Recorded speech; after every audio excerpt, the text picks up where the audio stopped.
Bismillahirrahmanirrahim. Assalamualaikum warahmatullahi wabarakatuh. Selamat siang. Salam sejahtera bagi kita sekalian. Shalom. Om Swastiastu. Namo Buddhaya. Salam kebajikan. Pada siang hari ini, tanggal 17 Februari 2025, baru saja saya pimpin rapat kabinet terbatas bersama Menteri-Menteri Perekonomian Kabinet Merah Putih. Kita telah membahas perkembangan ekonomi. Saya diberi update, saya diberi laporan perkembangan oleh Menteri Perekonomian. Saya sangat gembira bahwa perekonomian kita terkendali, inflasi kita salah satu terendah saat ini di dunia. Pertumbuhan kita juga diperkirakan tetap di atas rata-rata dunia.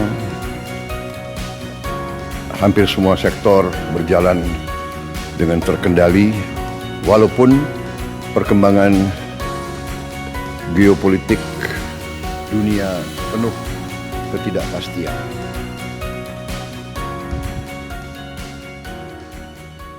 Namun, ketahanan ekonomi kita cukup tangguh. Masih banyak tantangan, masih banyak kesulitan, tapi kita mampu mengendalikan. Di bulan-bulan akan datang, kita akan lihat semakin kuatnya perkembangan ekonomi kita. Terutama hari ini kita ambil keputusan tentang devisa hasil ekspor sumber daya alam kita. Pemanfaatan sumber daya alam Indonesia harus dioptimalkan untuk kemakmuran bangsa dan rakyat, baik melalui pembiayaan pembangunan, perputaran uang di dalam negeri, peningkatan cadangan devisa, stabilitas nilai tukar. Selama ini dana devisa hasil ekspor kita, terutama dari sumber daya alam, banyak disimpan di luar negeri, di bank-bank luar negeri. Dalam rangka memperkuat dan memperbesar dampak dari pengelolaan devisa hasil ekspor sumber daya alam, maka pemerintah menetapkan peraturan pemerintah nomor 8 tahun 2025, di mana pokok substansinya adalah sebagai berikut.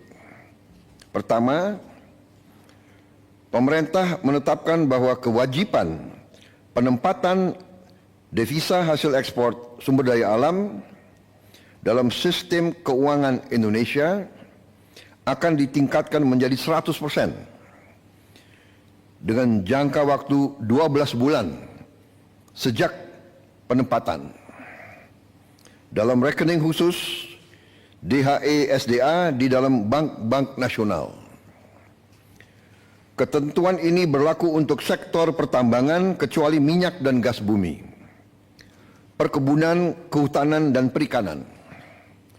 Untuk sektor minyak dan gas bumi dikecualikan dengan tetap mengacu pada ketentuan PP nomor 36 tahun 2023. Dengan langkah ini, di tahun 2025,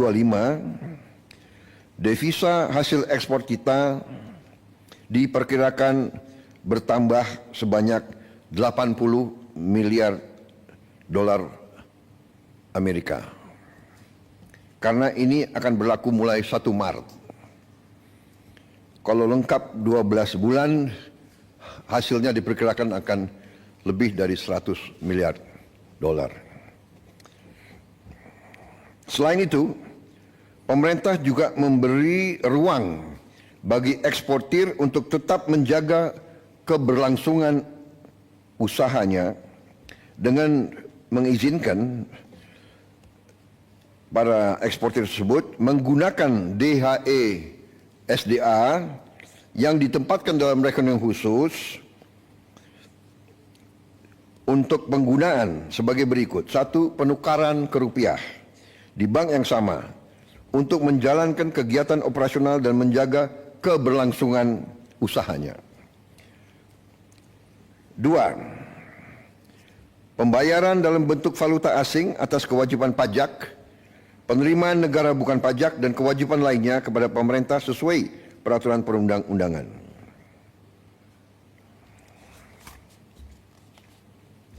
3. Pembayaran dividen dalam bentuk valuta asing. 4. Pembayaran untuk pengadaan barang dan jasa berupa bahan baku, bahan penolong atau barang modal yang belum tersedia, tidak tersedia, tersedia namun hanya sebagian, tersedia tapi spesifikasinya tidak memenuhi di dalam negeri dalam bentuk valuta asing. 5. Pembayaran kembali atas pinjaman untuk pengadaan barang modal dalam bentuk valuta asing. Selanjutnya, dalam pasal ini telah diatur pula penerapan sanksi administratif berupa penangguhan atas pelayanan ekspor bagi yang tidak melaksanakan peraturan pemerintah ini. Selanjutnya, pengaturan kewajiban penempatan DHE SDA terhadap komoditas sektor pertambangan minyak dan gas bumi tetap mengacu kepada PP nomor 36 tahun 2023.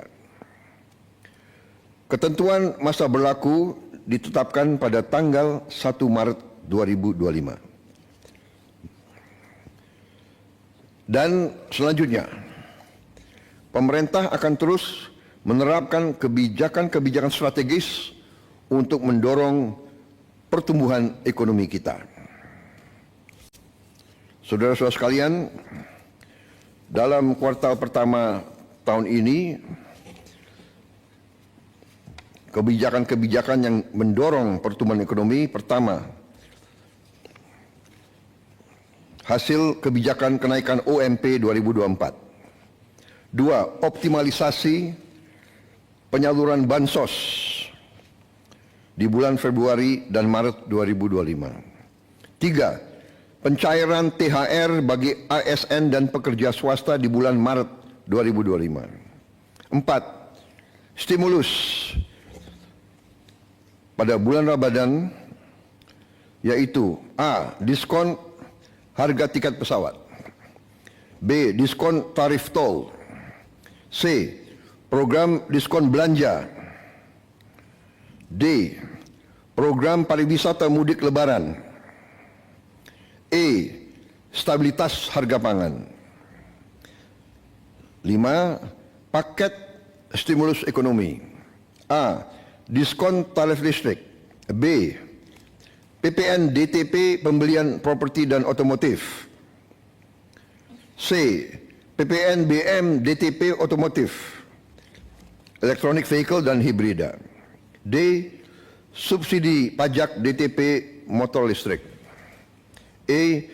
PPH DTP sektor padat karya. 6. Optimalisasi program makan bergizi gratis. 7. Optimalisasi penyaluran KUR.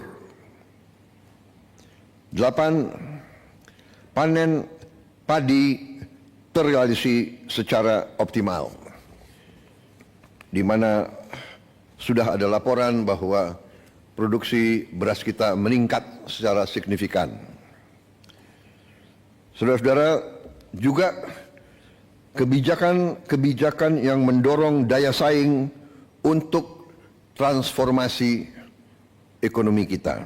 Yang pertama tentunya program makan bergizi gratis yang diperkirakan akan meningkatkan pertumbuhan di seluruh daerah-daerah di negara kita, karena uang berputar di desa, di kecamatan, di kabupaten. 2. Program ketahanan pangan dan energi berjalan terus. 3. optimalisasi pengelolaan BUMN kita melalui konsolidasi ke dalam suatu dana investasi nasional ya, yang akan kita launching tanggal 24 Februari yang akan datang, yaitu Danantara. Ya. Danantara adalah konsolidasi semua kekuatan ekonomi kita yang ada di pengelolaan BUMN. Itu nanti akan dikelola dan kita beri nama Danantara, Daya Anagata Nusantara. Daya artinya energi, kekuatan, Anagata masa depan, Nusantara tanah air kita. Jadi artinya Danantara ini kekuatan ekonomi, dana investasi yang merupakan energi, kekuatan masa depan Indonesia. Kekayaan negara dikelola, dihemat untuk anak dan cucu kita. 4. Kebijakan FLPP untuk melaksanakan program 3 juta rumah murah, pengendalian inflasi. 5. Pembangunan kawasan industri dan KEK. 7. Revisi PP 5 tahun 2021 untuk kemudahan berusaha. 8. Keberlanjutan tax holiday dan tax allowance untuk menjaga iklim investasi. 9. Tadi yang sudah kita umumkan kebijakan tentang DHE SDA. 10. Kita akan bentuk bank emas. Jadi selama ini kita tidak punya bank untuk emas kita. Tidak ada di Indonesia. Jadi emas kita banyak ditambang dan mengalir ke luar negeri. Kita ingin sekarang punya bank khusus untuk emas di Indonesia. Insya Allah kita akan resmikan tanggal 26 Februari. Ini saya kira pertama kali ya di Republik kita. Kita terus akan perbaiki penghapusan buku tagih utang macet bagi UMKM. Tentunya juga ada kebijakan internasional kita, yaitu bahwa Indonesia bergabung ke BRICS. Sudah dinyatakan bahwa kita diterima di BRICS, ya ini sedang prosesnya, transisinya sedang berjalan. Kita juga akan menyelesaikan perjanjian SEPA, singkatan SEPA, Comprehensive Economic Partnership Agreement. Intinya adalah semacam free trade ya, free trade area, saling menurunkan tarif bagi barang-barang kedua pihak. Kemudian kita juga menjalankan terus pendaftaran kita ke OECD. Yang terakhir kita juga ingin secepatnya menyelesaikan kerjasama Indonesia kita, Indonesia Uni Eropa, SEPA juga, Comprehensive Economic Partnership Agreement. Jadi saudara-saudara, demikian hasil daripada ratas hari ini. Padahal ini adalah pekerjaan berminggu-minggu yang dilaksanakan oleh Menko dan semua menteri, dan kita bahas sebetulnya sudah berkali-kali, tapi hari ini kita rangkumkan dan kita putuskan, dan sudah saya tanda tangan peraturan pemerintah tersebut nomor 8 tahun 2025, dan hari ini kita umumkan ke publik. Saya kira demikian, saudara-saudara. Kita bersyukur kita bisa memberi yang terbaik kepada bangsa dan rakyat. Kesulitan pasti ada, hambatan pasti ada, tantangan pasti ada, tapi dengan kerjasama yang baik di antara semua pihak, dengan niat yang tulus, dengan orientasi kita hanya kepada kepentingan bangsa dan rakyat dan berpegang teguh kepada Undang-Undang Dasar 1945, insya Allah kita akan mencapai keberhasilan. Kita akan menjadi semakin kuat di bulan-bulan dan tahun-tahun mendatang. Terima kasih. Wassalamualaikum warahmatullahi wabarakatuh. Salam sejahtera bagi kita sekalian. Om Santi Santi Santi Om. Namo Buddhaya. Selesai. Terima kasih.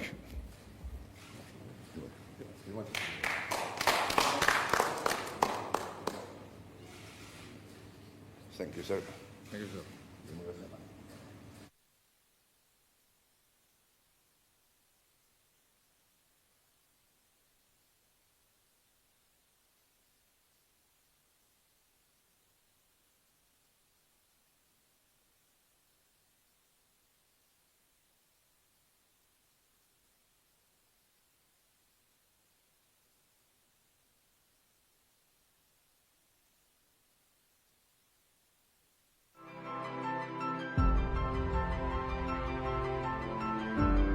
Karunia yang diberikan oleh Yang Maha Kuasa kepada kita sungguh sangat besar dan sungguh sangat beragam.